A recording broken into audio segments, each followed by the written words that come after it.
तर छत्रपती शाहू महाराजांच्या उमेदवारीवरून महाविकास आघाडीमध्ये पेच निर्माण होत असल्याची चर्चा आहे। कारण कोल्हापूरची जागा ठाकरे गटाची आहे आणि शाहू महाराजांनी मशाल चिन्हावर लढावं असं राऊतांनी म्हटलंय।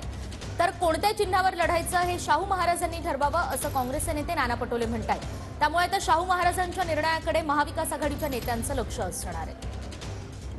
ही जागा शिवसेनेची आहे आणि शिवसेनेचा अद्याप छत्रपती शाहू महाराजांशी लोकसभा लढण्यासंदर्भात चर्चा झालेली नाही। तर काँग्रेसने काय सांगितले मला माहित नाही।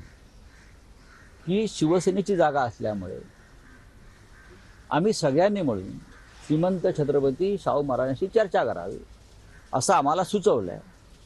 पण आता आम्हाला छत्रपतींना विचारावं लागेल, त्यांना विनंती करावी लागेल की ती जागा शिवसेनेची असल्यामुळे ते मशाल या चिन्हावर लढण्यास त्यांची मान्यता आहे का।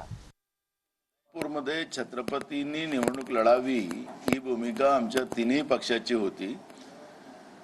छत्रपतींना कुठल्या तिकीटवर लढायचं हे त्यांनी ठरवायचं, छत्रपतींनी ठरवायचं आणि छत्रपतींनी जे ठरवलं ती जागा ही आघाडी म्हणून आम्ही सगळ्यांनी निर्णय करायचा अशा पद्धतीचा त्याच्यामध्ये निर्णय झालेला आहे।